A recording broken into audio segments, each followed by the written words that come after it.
Good evening, everyone, and welcome to Black Literature, Black History. This is Jason Williams. Tonight we're going to close the first autobiography of Langston Hughes called The Big C. And we're going to go over the last section of the book, which he terms Black Renaissance, which we call nowadays the Harlem Renaissance. Now, this is the type of document that we need to read when we are creating our own narrative. Because in this section of the book, you get what was going on during that period with white people and black people, the literary environment, the movies, the arts environment in Harlem. And you get it right from what we say the horse's mouth, but you get it right from Langston Hughes, and he talks honestly about it. And this is the section of the book when I began the book that they told him that they didn't want him to really expound on this part, on this section of the book, but he refused, and he felt that it was necessary for him to put this in the book because he was part of this, and he felt that this section of his life was what made him who he is. Now, before we get into creating our own narrative part, it's very important to read this section of the book if you want to get into the Harlem Renaissance, because in this section of the book, he talks about all the literary people during this period who he admired. He talks about the ones that he didn't even admire. He talks about the reception that he got from books that he wrote and poems that he wrote and his literary group that he was part of with Wallace Thurman, Zora, Neale Hurston, Gwendolyn Brooks, among others. And we're going to get into that when they created the literary magazine called Fire. It was a magazine dedicated to up-and-coming Negro, that's what they termed it, up-and-coming Negro artists and writers, and it was not well received. We'll get into that later. But this section, if you read it, you'll have reading material for the next 6 or 7 months, because each author that he reads or that he talks about in this section of the autobiography, you should go pick up a book and read what those authors wrote. That's what I did when I was studying this time period. If I were to go through this section of the book like I have the earlier sections where I would pick out a name that he mentioned and explain to you who this person is, what they wrote, we would be here for another year in this book. But I want to close this, and then we're going to get into Zora Neale Hurston, which I've dabbled in on some of my pages, and she's getting pretty good amounts of views because of her viewpoint on society, which I want to get into here because she was part of the same group that Langston Hughes was part of. And many of her views that are reflected in the writings that I have shown you on my other YouTube pages, he reflects here. And that is the fact of the matter that during this time period, all the way up through the 60s, all the way up through now, we have this narrative created for us that black people, their main focus in life or their main goal in life is to integrate with white people. And we have a lot of YouTubers and people who talk about we need to separate, and then they talk about, you know, the biggest mistake of black people is integrating, and they're following the same narrative that was created for us when we talk about the civil rights movement and that push for integration. And people need to realize, our people need to realize that those pushing for integration was a very small minority of black people. And the civil rights movement wasn't about integration. That was part of it, but it was about getting our rights. And the only way that we could get our rights was when down in the South they were doing demonstrations where they were showing how they were treated when the races came together.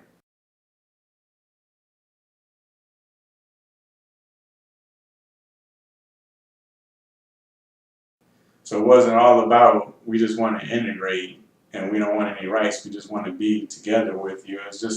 It was about rights. The majority of black people who didn't live with white people, who didn't get along with white people, they didn't want to be around white people, and that's logical. And Langston Hughes talks about that here, and I'm going to read it.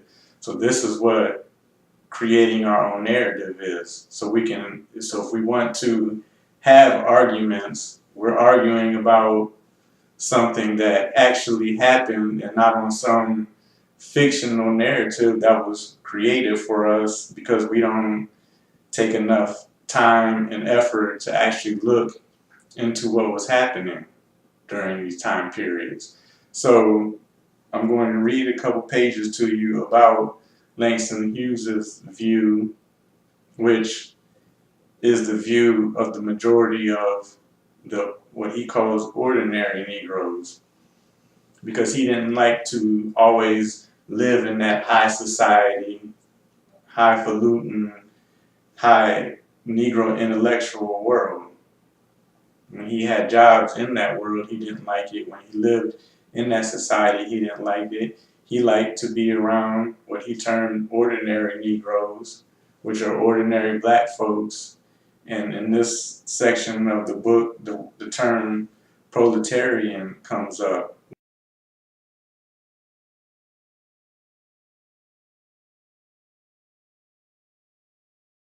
which is the working class.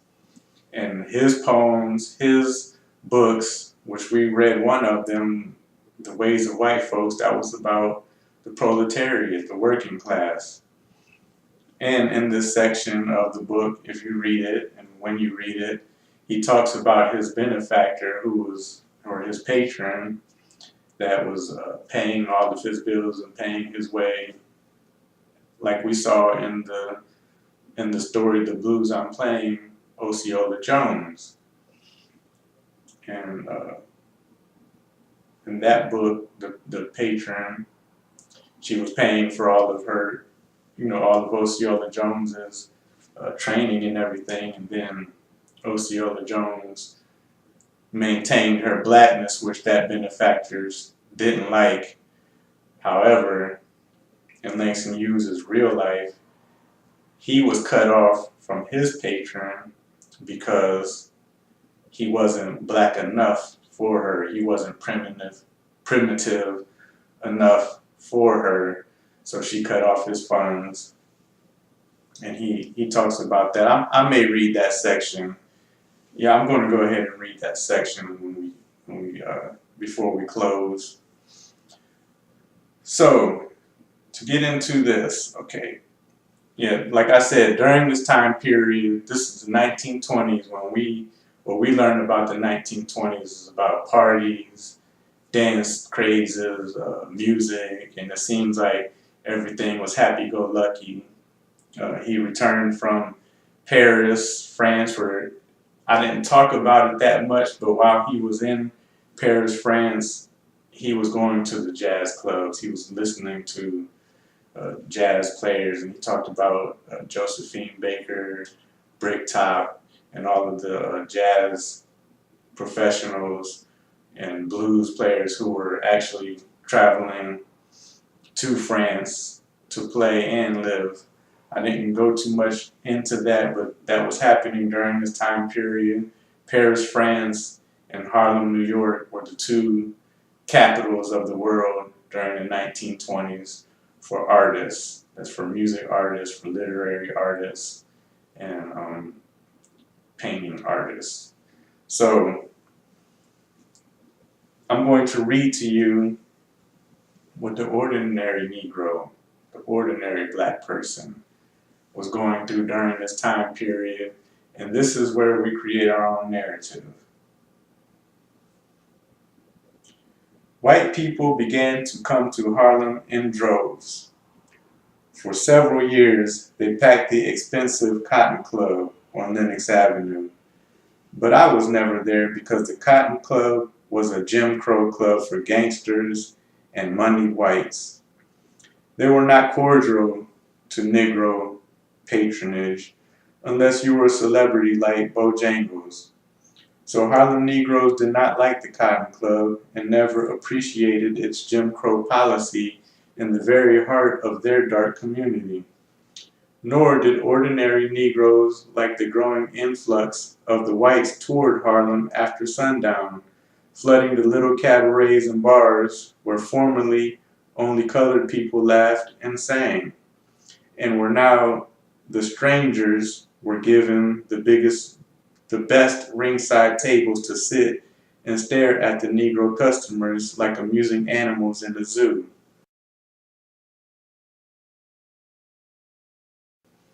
The Negro said, "We can't go downtown and sit and stare at you in your clubs.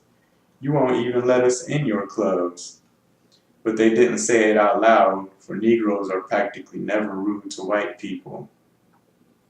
So thousands of whites came to Harlem night after night, thinking the Negroes loved to have them there, and firmly believing that all Harlemites left their houses at sundown to sing and dance in cabarets, because most of the whites saw nothing but the cabarets, not the houses. Some of the owners of Harlem clubs, delighted at the flood of white patronage, made the grievous error of barring their own race after the manner of the famous Cotton Club. But most of these quickly lost business and folded up because they failed to realize that a large part of the Harlem attraction for downtown New Yorkers lay in simply watching the colored customers amuse themselves. And the smaller clubs, of course, had no big floor show names, or a name like the Cotton Club, where Duke Ellington usually held forth. So, without black patronage, they were not amusing at all. Some of the small clubs, however, had people like Gladys Bentley, who was something worth discovering in those days before she got famous, acquired an accompanist, specially written material, and conscious vulgarity. But for 2 or 3 amazing years, Miss Bentley sat and played a big piano all night long, literally all night, without stopping, singing songs like the St. James Infirmary, from 10 in the evening until dawn, with scarcely a break between the notes, sliding from one song to another with a powerful and continuous underbeat of jungle rhythm. Miss Bentley was an amazing exhibition of musical energy. A large, dark, masculine lady whose feet pounded the floor while her fingers pounded the keyboard, a perfect piece of African sculpture, animated by her own rhythm.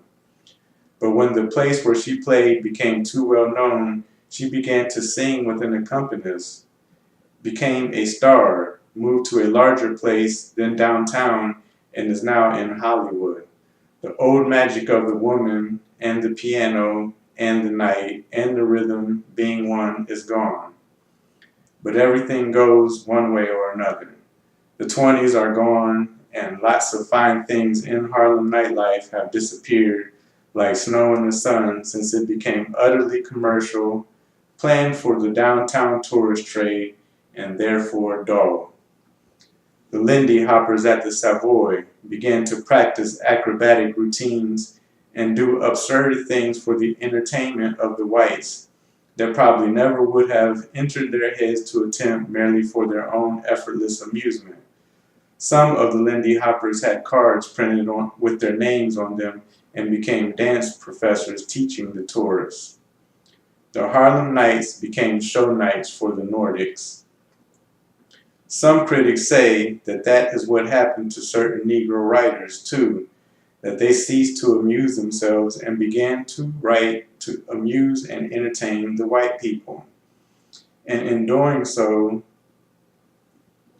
so doing, distorted and overcolored their material, and left out a great many things that they thought would offend their American brothers of a lighter complexion.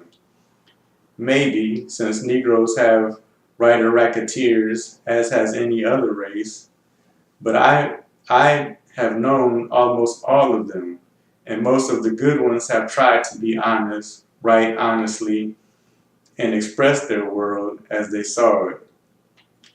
All of us know that the gay and sparkling life of the so-called Negro Renaissance of the 20s was not so gay and sparkling beneath the surface as it looked. Carl Van Vechten, in the character of Byron in Nigger Heaven, captured some of the bitterness and frustration of literary Harlem that Wallace Thurman later so effectively poured into his Infants of the Spring, the only novel by a Negro about that fantastic period when Harlem was in vogue. So, what he talks about in this section, we see happening over and over in the black community. This is where we talk about somewhat appropriation, but not exactly. But this is what happened to hip hop, I believe. What happens in black music and what he's explaining here is that when the music during that era first came out, I'm talking about music, but he talks about the literary arts as a whole. But what we saw in hip hop when it first came out, it used to speak to the community. It was very Afrocentric, and they would talk to us about what was going on in our community. And then when the largest consumers of hip hop became the largest part of the United States, which is white people, then we saw the sex, the violence, the drug dealing, and all the party scenes became the biggest music. And that's all that we hear on the radio now, because we're not driving that market. It was infiltrated by white people, so the artists that we see now, they're still black artists, but they are catering to white people's interests instead of the community's interests. And that's what he talks about here. He says that at night, white people came to Harlem in droves to the cabarets so they could have sex, do drugs, rub elbows with black people in that setting. They didn't see the houses. They weren't concerned about anything else in the community except that aspect of their life.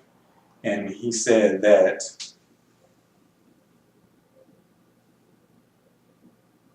Harlem nightlife had disappeared like snow in the sun since it became utterly commercial, planned for the downtown tourist trade and therefore dull. So Langston Hughes is saying here that when it was for black people, by black people, for the community, it was great music, great shows, great writing.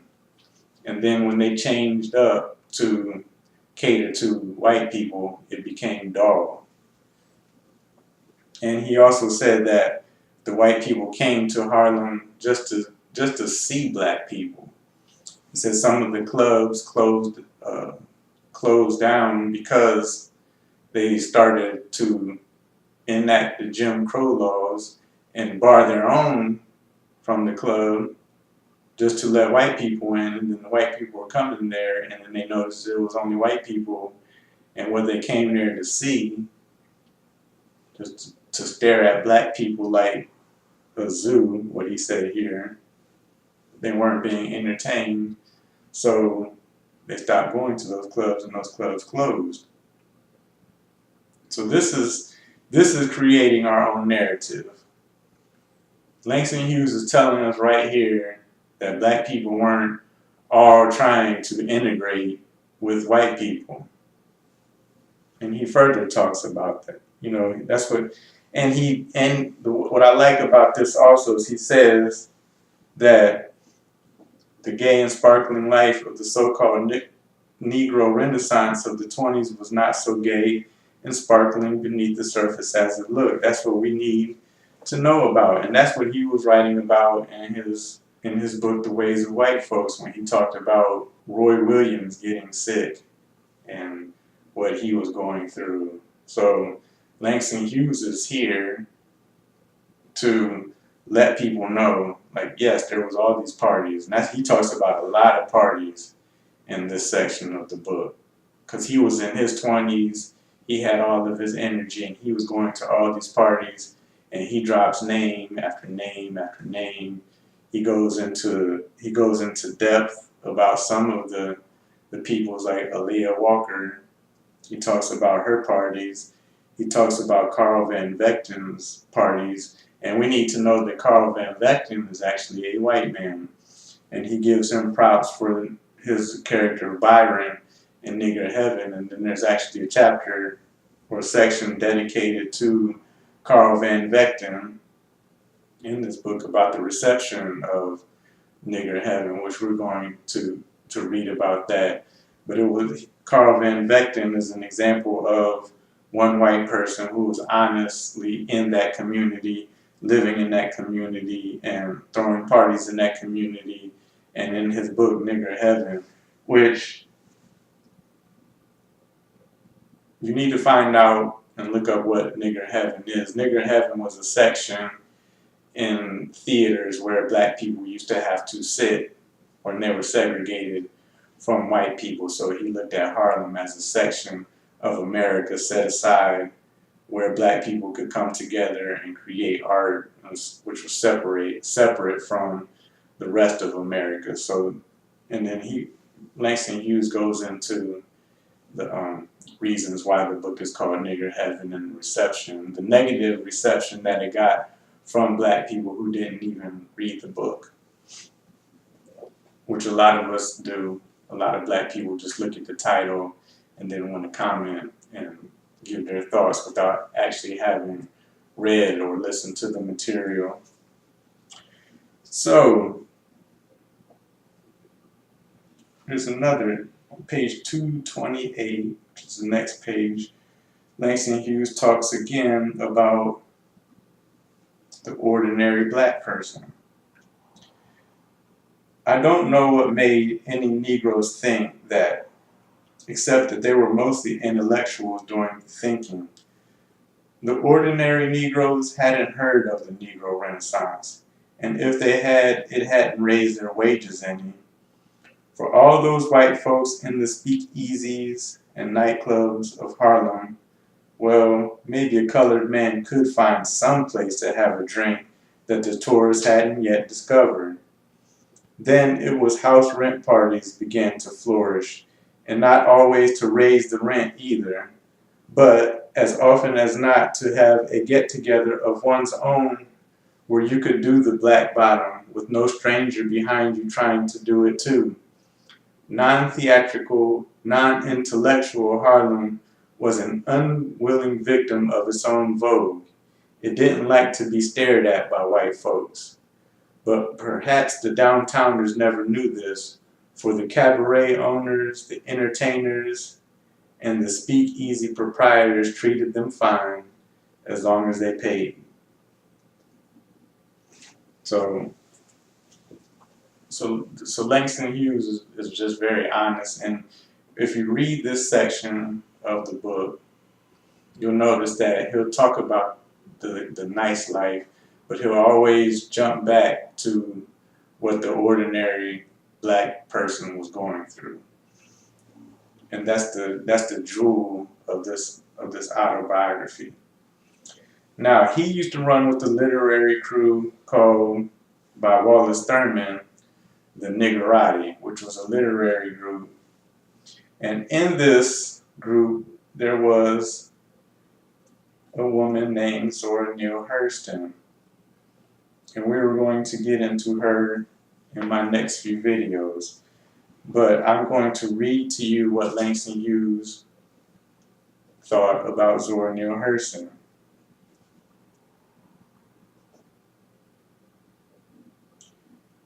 Okay, I'm going to read the paragraph right before we get into Zora Neale Hurston, just so you can have sort of an introduction. About the future of Negro literature, Thurman was very pessimistic. He thought the Negro vogue had made us all too conscious of ourselves and had flattered and spoiled us, and had provided too many easy opportunities for some of us to drink gin and more gin, on which he thought we would always be drunk. With this bitter sense of humor, he called the Harlem literati the niggerati. Of this niggerati, Zora Neale Hurston was certainly the most amusing. Only to reach a wider audience need she ever write books, because she is a perfect book of entertainment in herself. In her youth, she was always getting scholarships and things from wealthy white people, some of who simply paid her just to sit around and represent the Negro race for them. And she did it in such a racy fashion. She was full of side-splitting anecdotes, humorous tales, and tragicomic stories, remembered out of her life in the South as a daughter of a traveling minister of God. She could make you laugh one minute and cry the next. To many of her white friends, no doubt, she was a perfect darky, and the nice meaning they give the term, that is, a naive, childlike, sweet, humorous, and highly colored Negro. But Miss Hurston was clever too, a student who didn't let college give her a broad A, and who had great scorn for all pretensions, academic or otherwise. That is why she was such a fine folklore collector, able to go among the people and never act as if she had been to school at all. Almost nobody else could stop the average Harlemite on Lenox Avenue and measure his head with a strange-looking anthropological device and not get bawled out for the attempt, except Zora, who could stop anyone whose head looked interesting and measure it. When Miss Hurston graduated from Barnard, she took an apartment on West 66th Street near the park and that row of Negro houses there. She moved in with no furniture at all and no money. But in a few days, friends had given her everything from decorative silver birds perched atop the linen cabinet down to a footstool. And on Saturday night, to christen the place, she had a hand chicken dinner, since she had forgotten to say she needed forks. She seemed to know everybody in New York. She had been a secretary to Fannie Hurst and had met dozen celebrities whose friendships she retained. So, and Langston Hughes mentions Fannie Hurst because she wrote the book that was very famous and made into 2 movies called Imitation of Life. And I recommend that you read the book, but I really highly recommend the 1959 version of that movie because it is very entertaining and is very moving. But so we're going to get into Zora Neale Hurston. I have a book about her, about Zora Neale's life and letters, and I believe that's what it's entitled, Zora Neale Hurston, A Life in Letters, and we'll get into that. But so I talked about Langston Hughes' patron, and I'm going to go ahead and read that small section. The section is called Not Primitive. I'm going to skip to the part where he talks primarily about his benefactress. And her name was Miss Mason, if you want to look it up. And this is the person he is referring to in his story, The Blues I'm Playing with Osceola Jones. She wanted me to be primitive and know and feel the intuitions of the primitive. But unfortunately, I did not feel the rhythms of the primitive surging through me, and so I could not live and write as though I did. I was only an American Negro who had loved the surface of Africa and the rhythms of Africa, but I was not Africa. I was Chicago and Kansas City and Broadway and Harlem, and I was not what she wanted me to be. So in the end, it all came back very near to the old impasse of white and Negro again. White and Negro, as do most relationships in America. Then, too, I knew that my friend and benefactor was not happy because for months now I had written nothing beautiful. She was old and it took a great deal of strength out of her to worry about me, and she was, I think, a bit impatient with men who were not geniuses. She knew so many great people. So I asked kindly to be released from any further obligation to her, and that she give me no more money, but simply let me retain her friendship and goodwill that had been so dear to me. That I asked to keep, but there must have been only the thread binding us together. When that thread broke, it was the end.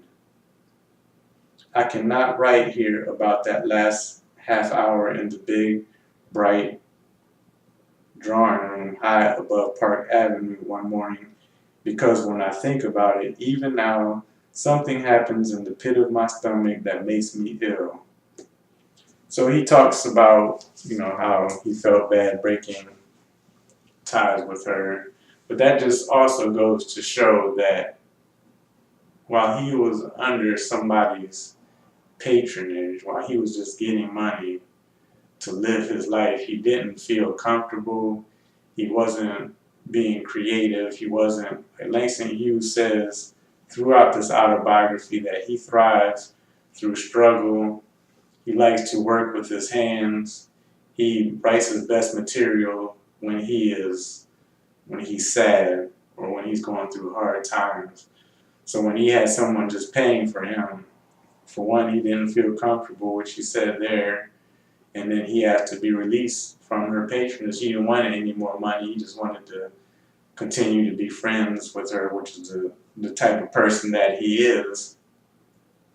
But he talks about how he ended up, after that, having some type of nervous breakdown. He got sick and he returned back to Cleveland with his mother until he recovered. So, and this is many people, when they argue with black people about work and economics and stuff, they try to make it seem like we're a type of people that we want everything to be given to us and we want to be taken care of without working. But, just read our history and you see that that's not the case, and that's just a non-issue in arguments. So we're going to close the big C. There's a lot more that he wrote about in this autobiography. And he talks about a book that he wrote, Not Without Laughter, which we will not be covering. That was the first novel, I believe, that he wrote. We're not going to cover it. I read it and I just didn't really enjoy it that much. You can read it. I do recommend that you read that, though you can get something out of it. So next we're going to get into Zora Neale Hurston, and we're still going to cover from time to time literary criticisms, post-colonialism, new historicism, deconstruction, and those philosophers who discuss and have conversations about those criticisms. Again, this is Jason Williams, Black Literature, Black History. Have a nice evening.